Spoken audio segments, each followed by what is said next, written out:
नमस्कार, आप सभी का स्वागत है जनता टीवी पर। मैं हूं आपके साथ और दुर्गा शर्मा। वक्त है उत्तराखंड से जुड़ी तमाम अहम खबरों का। बुलेटिन की शुरुआत करेंगे बड़ी और अहम जानकारी के साथ। बड़ी खबर, उससे आपको रूबरू करा दें। बड़ी जानकारी देहरादून से। बड़ी खबर, देहरादून में आयोजित महिला जन आक्रोश रैली कार्यक्रम में मुख्यमंत्री पुष्कर सिंह धामी भी शामिल हुए। आक्रोश रैली में मातृशक्ति का अभूतपूर्व जनसैलाब उमड़ा। कांग्रेस के दोहरे चरित्र के विरोध में ये जन आक्रोश रैली निकाली गई। बता दें, देहरादून में महिला जन आक्रोश रैली का आयोजन किया गया। कार्यक्रम में मुख्यमंत्री पुष्कर सिंह धामी भी शामिल हुए। जानकारी देते हैं, आक्रोश रैली में बड़ी संख्या में महिलाएं शामिल हुई। गठबंधन के लोग अपने राजनीतिक कौरवों की तरह उन्होंने नारी शक्ति के उनके अधिकारों से वंचित करने का काम किया है। लेकिन मैं आप सब बहनों के बीच में कहना चाहता हूं कि ये परिवारवादी दल आपकी बढ़ती हुई शक्ति को देखकर घबरा गए। अब उन्हें लग रहा है कि अगर सामान्य घरों की बहन बेटियां भी राजनीति में आ जाएंगी, आगे आ जाएंगी, हर निर्णय में सहभागी हो जाएंगी, तो इनकी जो वंशवाद परिवारवाद की दुकानें हैं वो दुकानें पूरी तरह से बंद हो जाएंगी, उनका शटर बंद हो जाएगा भाइयों बहनों। इसलिए इस परिवारवादी सिंडिकेट ने एकजुट होकर हमारी नारी शक्ति के अधिकारों को कुचलने का षड्यंत्र रचा और आदरणीय प्रधानमंत्री जी द्वारा देश की आधी आबादी को उनका हक दिलाने का लोकसभा में लाया गया बिल विफल करने का महापाप किया है भाइयों बहनों। कांग्रेस और उसकी महिला विरोधी परिवारवादी दोस्तों ने लोकतंत्र के मंदिर में बैठकर झूठ बोलकर तमाम प्रकार की मनगढ़ंत बातें करके अलग अलग बहाने इस बिल को लेकर बनाए हैं। कभी प्रक्रिया का हवाला दिया, कभी तकनीकी अड़चन का ढोंग रचा, तो कभी जनगणना और परिसंघ के नाम पर महिला अधिकारों को कुचलने की साजिश रची है। लेकिन सच तो यह है कि ये लोग महिलाओं को उनका हक देने के पक्ष में कभी थे ही नहीं। ये सिर्फ देश की मातृशक्ति को भ्रमित करने की राजनीति करने आए हैं। बहनों, इस देश में मैं आप सबके सामने, आप सबको भली बात पता है, इस देश की आजादी के बाद इस देश के सत्ता पर लगातार 6 दशकों तक यानी 60 वर्षों तक अगर किसी पार्टी का शासन रहा है तो उस पार्टी का नाम है कांग्रेस पार्टी, जिसने 6 दशकों तक इस देश के अंदर हुकूमत चलाने का काम किया है। इनके पास हमेशा पूर्ण बहुमत होता था, लेकिन इसके बाद भी इनके समय में कभी महिलाओं का उनका हक नहीं दिया गया, क्योंकि वे लोग जानते थे कि अगर सामान्य घरों से महिलाएं राजनीति में आ जाएंगी तो इनके परिवारवाद की राजनीति घपले में पड़ जाएगी। इसलिए आदरणीय मोदी जी ने वर्ष 2014 में प्रधानमंत्री पद की शपथ लेने के साथ ही मातृशक्ति को नए भारत के निर्माण के साथ जोड़ने का आधार मानते हुए उन्हें सशक्त बनाने के लिए, उनको सक्षम बनाने के लिए और आत्मनिर्भर बनाने की दिशा में अपना कार्य प्रारंभ कर दिया।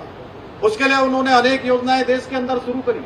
सबसे पहले बेटी पढ़ाओ बेटी बचाओ के अभियान के द्वारा बेटियों को शिक्षा और सुरक्षा को प्राथमिकता देना हो, उज्ज्वला योजना लाना हो या जनधन योजना लाना हो, स्टार्टअप योजना लाना हो, स्वच्छ भारत अभियान शुरू करना हो या लाखों महिलाओं, करोड़ों महिलाओं को लखपति दीदी योजना से जोड़ना हो या उनको आत्मनिर्भर बनाना हो या ट्रिपल तलाक जैसी कुप्रथा का अंत करना हो, ऐसे अनेक निर्णयों के माध्यम से मोदी जी ने मातृशक्ति का सम्मान सुरक्षित करने का ऐतिहासिक काम किया।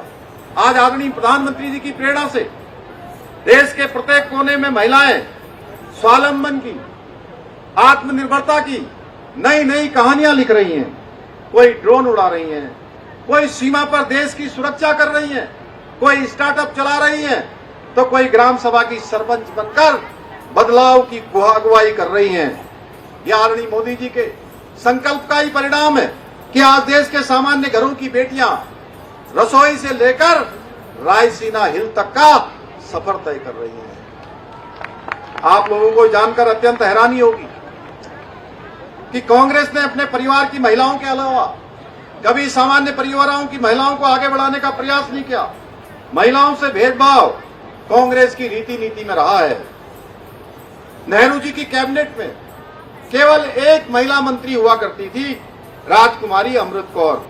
इसके बाद इंदिरा गांधी जी की पहली कैबिनेट में भी केवल एक महिला कैबिनेट मंत्री रही और इंदिरा गांधी जी ने एक महिला होते हुए भी कभी किसी अन्य महिला नेता को आगे नहीं बढ़ाया। और वो भी जो बार बार कांग्रेस के लोग कहते हैं कि हमने महिला प्रधानमंत्री देश को दी है, तो मैं बताना चाहता हूं वो महिला कोई सामान्य परिवार से नहीं आई थी। वो नेहरू जी की बेटी न होती तो उनको भी कांग्रेस कभी प्रधानमंत्री नहीं बनाती। और राजीव गांधी जी प्रधानमंत्री रहते हुए केवल एक महिला नेता मोहसिना किदवई जी को कैबिनेट मंत्री बनाया। और फर्क साफ देखिए, मोदी जी देश के प्रधानमंत्री बने तो किस प्रकार। चलिए अब नजर डालेंगे एक और बड़ी और अहम जानकारी की ओर। बड़ी खबर, बड़ी जानकारी, उससे आपको रूबरू करा दें। चारधाम यात्रा से जुड़ी ये बड़ी खबर। चारधाम यात्रा पर अफवाह फैलाने वालों पर सख्त एक्शन होगा। सोशल मीडिया पर 24/7 प्रशासन की पैनी नजर है। भ्रामक खबर फैलाने पर अब 3 लोगों पर FIR दर्ज हुई है। ये बड़ी खबर। केदारनाथ व्यवस्थाओं को लेकर फैलाए गए झूठ पर अब प्रशासन सख्त।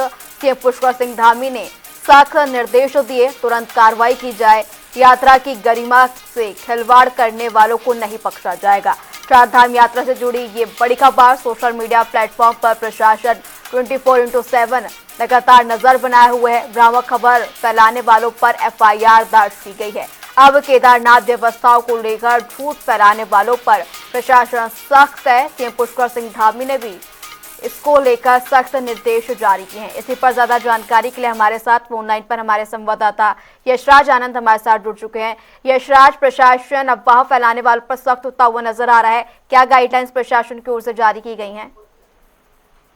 जी बिल्कुल, मैं बताना चाह रहा हूँ कि उत्तराखंड सरकार ने 4 धाम यात्रा यानी यमुनोत्री, गंगोत्री, केदारनाथ और बद्रीनाथ को लेकर भ्रामक खबर और वीडियो और रील्स फैलाने वाले के खिलाफ सख्त कार्रवाई अपनाने का रुख किया है। वहीं मुख्यमंत्री पुष्कर सिंह धामी के निर्देश पर जिला प्रशासन ने ऐसी गतिविधियों पर तत्काल वैधानिक कार्रवाई करने की बात कही है। वहीं यदि बात करें तो केदारनाथ धाम में दर्शन व्यवस्था को लेकर गलत जानकारी जैसे 15 घंटे तक कतार में फंसे होना या दर्शन न मिलना साझा करने वाले इंस्टाग्राम यूजर्स के खिलाफ सोनप्रयाग थाने में एक FIR दर्ज की गई है। वहीं अब तक यदि बात करें तो ऐसे मामलों में कुल 3 FIR दर्ज की जा चुकी है। वहीं सोशल मीडिया प्लेटफॉर्म को की 24 घंटे निगरानी भी की जा रही है ताकि अफवाहों को रोका जा सके और यात्रा की छवि खराब करने वालों को कानून के दायरे में लाया जा सके। वहीं केदारनाथ और बद्रीनाथ मंदिर परिसर के अंदर मोबाइल फोन लाने, ले जाने, वीडियो बनाने और रील्स बनाने पर पूर्ण प्रतिबंध लगा दिया है ताकि धाम की पवित्रता भी बनी रहे। वहीं यदि बात करें तो फर्जी वेबसाइट्स पर एक्शन भी लगातार किया जा रहा है। साइबर ठगी रोकने के लिए अब तक 300 से अधिक फर्जी वेबसाइट, सोशल मीडिया अकाउंट्स और बैंक खातों को ब्लॉक भी किया जा चुका है। और वहीं यदि बात करें तो भ्रामक सूचना फैलाने वालों पर भारतीय दंड संहिता IPC और भारतीय न्याय संहिता BNS की सुसंगत धाराओं के तहत केस दर्ज किए जा रहे हैं। वहीं श्रद्धालुओं को भी यह सलाह दी जा रही है कि वे उत्तराखंड पर्यटन विभाग की आधिकारिक वेबसाइट या सोशल मीडिया हैंडल्स पर दी गई जानकारी पर ही भरोसा करें ताकि किसी भी प्रकार की साइबर धोखाधड़ी की रिपोर्ट के लिए हेल्पलाइन नंबर 1930 पर तुरंत संपर्क किया जा सके। वहीं पर यदि बात की जाती है चारधाम यात्रा की पवित्रता बनाए रखने के लिए, तो चारधाम यात्रा की पवित्रता बनाए रखने के लिए लगातार कोशिश की जा रही है। पुलिस प्रशासन पूरी तरीके से मुस्तैद है। प्रशासन के द्वारा लगातार चारों धाम की यदि बात करें तो कल ही यदि बात करें उत्तरकाशी में, तो उत्तरकाशी SP निहारिका तोमर और उत्तरकाशी जिलाधिकारी दोनों ने मिलकर के सर्च ऑपरेशन किया था और वहीं यमुनोत्री धाम का दर्शन किया। वहीं उसके बाद की यदि बात करें तो रुद्रप्रयाग के जिलाधिकारी और SP दोनों ने रुद्रप्रयाग में केदारनाथ जाकर के वहां का दर्शन किया और साथ ही साथ वहां पर लोगों से जानकारी भी ली कि किस प्रकार से कोई क्या परेशानियां तो लोगों को नहीं हो रही है।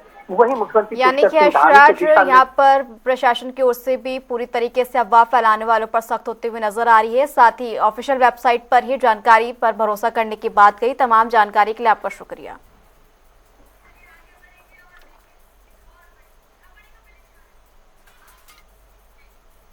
चलिए हम नजर डालेंगे एक और बड़ी और अहम जानकारी की ओर। बड़ी खबर, उससे आपको रूबरू करा दें। बड़ी जानकारी, केदारनाथ यात्रा को लेकर प्रशासन पूरी तरह अलर्ट। डीएम और एसपी निहारिका तोमर ने संभाला है मोर्चा। ये बड़ी जानकारी, चारधाम यात्रा को लेकर प्रशासन पूरी तरह सख्त। देर रात मंदिर परिसर और आसपास के इलाकों का निरीक्षण किया गया। अधिकारियों के साथ बैठक भी जारी है। वहीं भीड़ नियंत्रण और सुरक्षा पर स्पष्ट निर्देश दिए गए हैं। ड्रोन उड़ाने और भ्रामक वीडियो पर कार्रवाई की जाएगी। जानकारी दे दें, श्रद्धालु से सीधे संवाद कर फीडबैक भी लिया गया है। स्वास्थ्य, बिजली और पानी टीम को 24/7 अलर्ट रहने का आदेश जारी किया गया है। 10 मिनट में समस्या समाधान का लक्ष्य भी रखा गया है। चारधाम यात्रा को लेकर प्रशासन पूरी तरह से अलर्ट नजर आ रहा है। चलिए नजर डालेंगे एक और बड़ी खबर की ओर। बड़ी खबर, उससे आपको रूबरू करा दें। बड़ी जानकारी, चारधाम यात्रा को लेकर श्रद्धालुओं में भारी उत्साह देखने को मिल रहा है। यमुनोत्री गंगोत्री में रोजाना हजारों की संख्या में तीर्थयात्री पहुंच रहे हैं। एसपी कमलेश उपाध्याय लगातार ग्राउंड जीरो पर एक्टिव नजर आ रहे हैं। वहीं गंगोत्री मार्ग पर सुरक्षा और यातायात का निरीक्षण भी किया गया।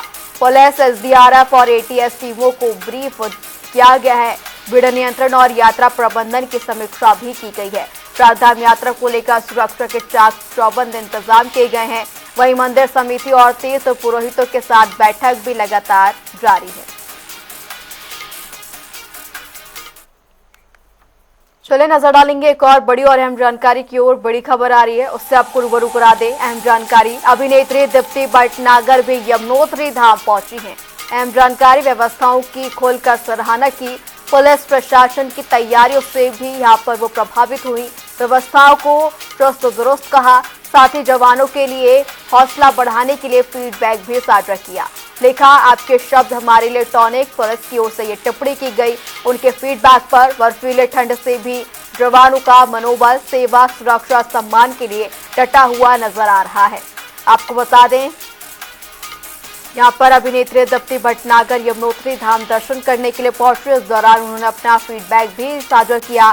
चारधाम यात्रा की व्यवस्थाओं की खोलकर सराहना करती हुई नजर आई। साथ ही पुलिस प्रशासन की तैयारियों को सराहती हुई एक्ट्रेस नजर आई। धाम में मैं एक मैसेज देना चाहती हूँ कि मैं यहाँ आई तो इतना अच्छा अरेंजमेंट मेरा किया है उत्तराखंड पुलिस ने। और मैं पिछले कुछ दिनों से उत्तराखंड में शूटिंग कर रही हूँ और मैं सच में ये शूटिंग नहीं कर सकती थी अगर मेरे पास ये पुलिस सपोर्ट नहीं होता।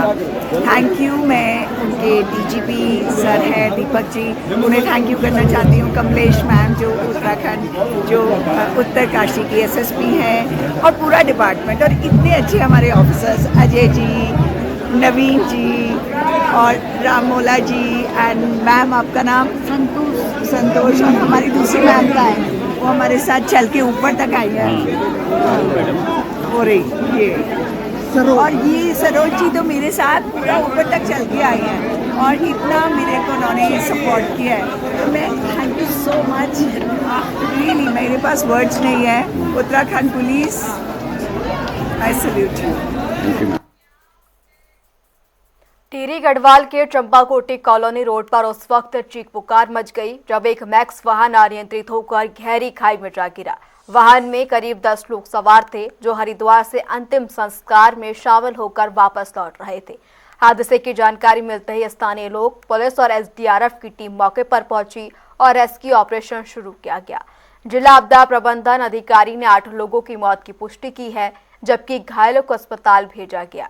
घटना के बाद प्रशासन अलर्ट मोड पर है और जिला अधिकारी खुद मौके के लिए रवाना हुए।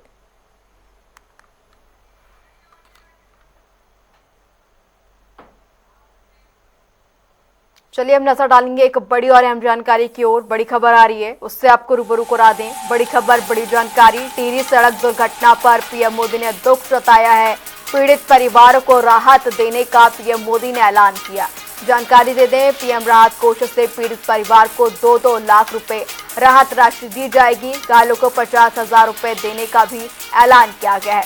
टिहरी सड़क दुर्घटना पर पीएम मोदी ने यह दुख जताया। पीड़ित परिवारों को राहत देने का भी ऐलान किया गया है। ये बड़ी खबर, जानकारी दे दें, पीड़ित परिवारों को 2-2 लाख रुपए मुआवजा देने की यहाँ पर ऐलान किया गया है। साथ ही घायलों को 50,000 रुपए देने का ऐलान किया गया है।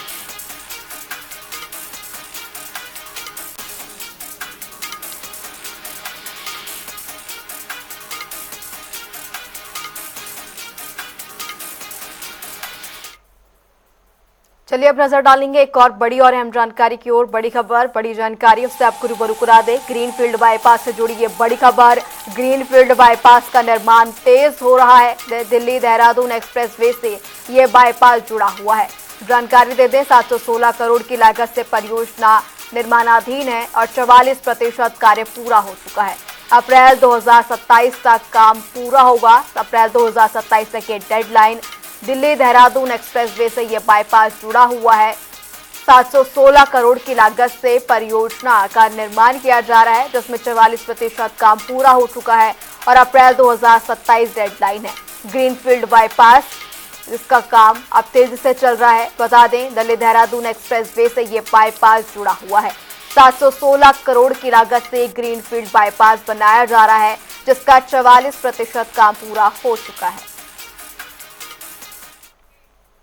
चलिए नजर डालेंगे एक और बड़ी और अहम जानकारी की ओर। बड़ी खबर, उससे आपको रूबरू करा दें।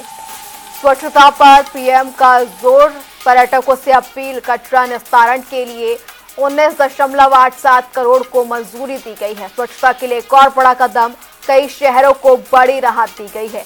हल्द्वानी को सबसे ज्यादा 11 करोड़ 39 लाख और छोटे निकायों के लिए भी विशेष बजट निकाला गया है। पुराने कचरे के निस्तारण पर फोकस रहेगा। साथ ही स्वच्छ उत्तराखंड अभियान को भी रफ्तार मिलती हुई नजर आएगी।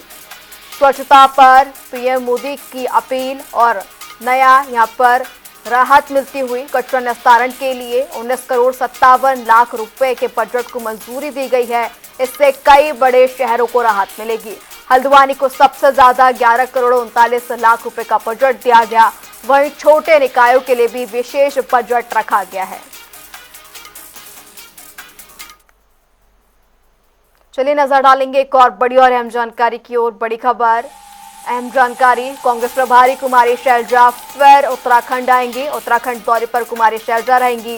कांग्रेस भवन में दौरे की तैयारियों पर मंथन भी जारी है। 27 अप्रैल से प्रस्तावित है प्रभारी का उत्तराखंड दौरा। बद्री केदार धाम में दर्शन करेंगी कुमारी शैलजा। स्थानीय कार्यकर्ताओं के साथ अहम बैठक भी जारी रहेगी। धार्मिक यात्रा के साथ राजनीतिक दौरा। कांग्रेस प्रभारी कुमारी शैलजा का एक बार फिर उत्तराखंड दौरे पर यहां पर कांग्रेस प्रभारी कुमारी शैलजा नजर आएंगी। 27 अप्रैल से ये उनका दौरा प्रस्तावित है। बद्री केदार धाम में दर्शन करेंगी कुमारी शैलजा।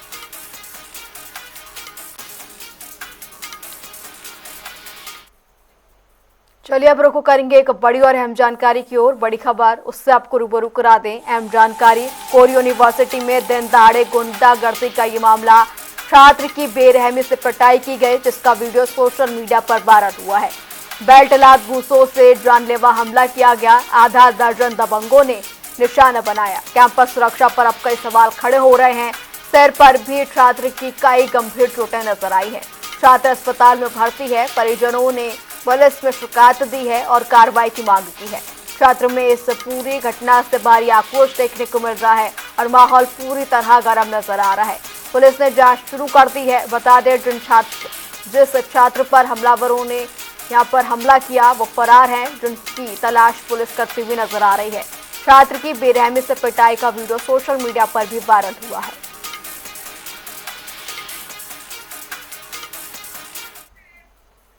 मंगलौर नगर पालिका परिषद की बोर्ड बैठक में 64 करोड़ का बजट सर्वसम्मति से पास हो गया है। इस बजट में सफाई, स्वास्थ्य सेवाएं और बुनियादी ढांचे पर फोकस रहेगा। चेयरमैन मोहिउद्दीन अंसारी ने साफ सफाई और मच्छर नियंत्रण को प्राथमिकता बताया। वहीं अनुपस्थित कर्मचारियों पर सख्ती के निर्देश भी दिए गए। तो यह है जी, हम मान लिया वार्ड नंबर 1 के सभी जो सम्मानित लोग हैं, बुजुर्ग लोग हैं, उन्हें सबको बुला के मशवरा करके जो वो नाम बताएंगे फिर बस वो रख देंगे। ठीक है जी। नहीं साहब, माध्यम से कहना चाहता हूँ कि भाई जो सैनीपुरा के लोग हैं, महला खालसा के लोग हैं या महला मिर्जागान के, हम उनको जो भी सम्मानित लोग हैं उन्हें सबको बुला के और जो वो सब कहेंगे बस अपना वो नाम रख देंगे। जितने भी प्रस्ताव थे मेंबरों के, माननीय विधायक जी के, सांसद जी के, सभी प्रस्ताव पास कर लिए गए हैं। इनमें एक प्रस्ताव था वार्ड नंबर 1, मानव अधिकार आयोग में विचाराधीन था मामला। उस वार्ड का नाम था चमरान खालसा। उस पर कुछ आपत्ति थी, इसलिए हमने उस आज बोर्ड में वो भी प्रस्ताव हो गया, उसका नाम हमने चेंज करके वार्ड नंबर 1 का सैनिकपुरा रखा। और बहुत प्रस्ताव पास हुए हैं। लंढोरा रोड का सौंदर्यीकरण, टांडा भनेड़ा रोड का सौंदर्यीकरण, मुडलाना रोड का सौंदर्यीकरण, स्वागत द्वार, जो जल निकासी की समस्याएं हैं, गुला तालाब की समस्या थी, वहाँ पर अंडरग्राउंड पाइपलाइन हमने डाल दिया, ऑलरेडी चल रही है, वहाँ पानी की समस्या दूर हो गई है। और एक दूसरा महल्ला हमारा टोली, वहाँ पर जल निकासी की समस्या भी है। आज वहाँ का अंडरग्राउंड पाइपलाइन के लिए प्रस्ताव पास बोर्ड में हो गया है। जल्दी उस पर कार्रवाई शुरू हो जाएगी, कार्य करा दिया जाएगा। हरिद्वार में बीजेपी महिला मोर्चा की राष्ट्रीय महामंत्री अलका गोल्टर ने नारी शक्ति वंदन अधिनियम को मोदी सरकार का ऐतिहासिक कदम कहा। उन्होंने कहा कि ये कानून महिला को निर्णय प्रक्रिया में भागीदारी देगा। साथ ही विपक्ष पर विरोध और गलत नैरेटिव फैलाने का भी आरोप लगाया। नारी शक्ति वंदन अधिनियम विमेन डेवलपमेंट से विमेन लेड डेवलपमेंट तक का एक महत्वपूर्ण सफर, महत्वपूर्ण फैसला और महत्वपूर्ण विजन जो मोदी सरकार लेकर आई थी कि महिलाओं को उनका हक मिले, आधी आबादी को निर्णय में भागीदारी, नीति निर्माण में भागीदारी मिले। और आपने देखा कि पंचायतों में जो 50% आरक्षण है, वहां पारदर्शिता है और स्वास्थ्य, जल, आप घर के निर्माण का काम, रोड, इंफ्रास्ट्रक्चर डेवलपमेंट, सब काम बहुत अच्छी तरीके से हो रहा है।